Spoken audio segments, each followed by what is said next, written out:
কি মনে মনে ভাবছো রে যুবক, আল্লাহর কোরআন বুঝি মিথ্যা? একটা প্রমাণ পারলে দাঁড়াইয়া দাও, আমি এখন টুপি দাড়ি ফালাইয়া নাচ গান শুরু করব। পারবা? আল্লাহর কোরআনের একটা ভুল বের করতে পারবা? দুনিয়াতে বহু পণ্ডিতেরা অপচেষ্টা করেছে, কেউ পারছে? বরং বহু পণ্ডিতেরা মাথা নত করে কালেমা পড়ে মুসলমান হয়ে গেছে। ও আল্লাহর বান্দা যুবক, আমিও তো পারতাম তোমার মতো স্বাধীনভাবে শার্ট প্যান্ট টাই লাগায় চলতে, পারতাম না?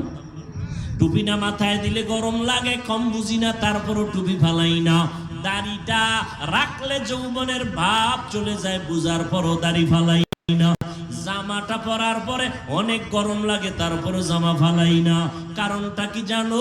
কত মানুষ আমগো টুপিওয়ালা বলে গালি দেয়, কওমি মাদ্রাসায় পড়েছে জন্য কত বাজে মন্তব্য করে, আছে না নাই?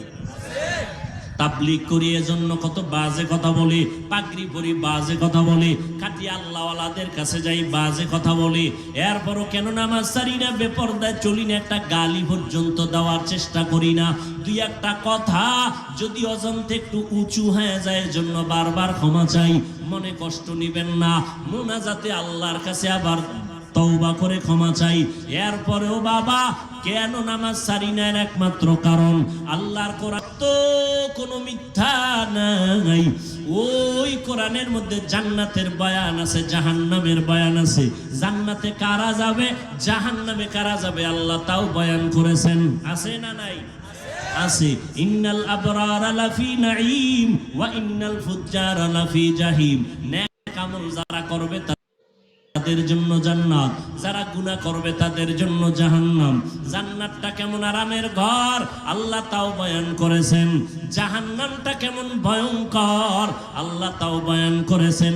সূর্যের গরম সহ্য করা যায় না, কিয়ামতের ময়দানে সূর্য মাথার উপরে চলে আসবে, কেমনে সহ্য করব?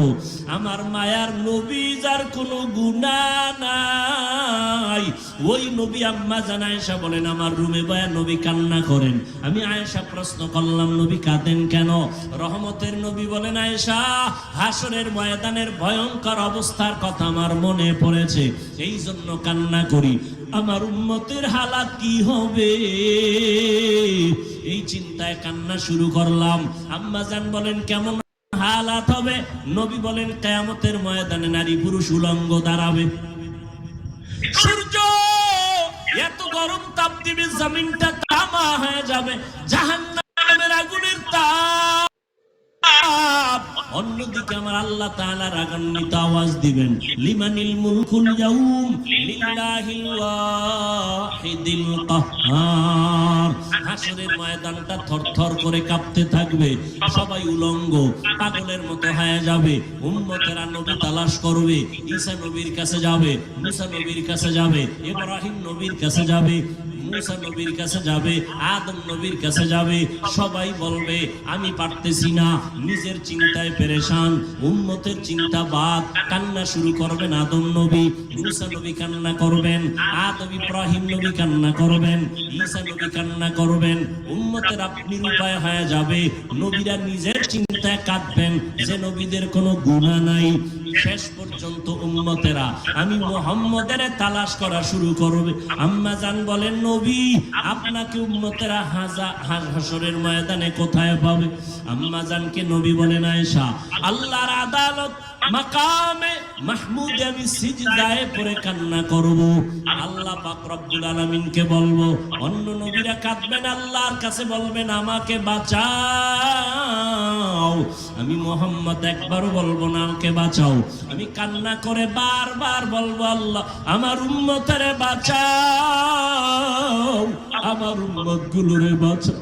একটা উম্মত যেন জাহান্নামে না যায়।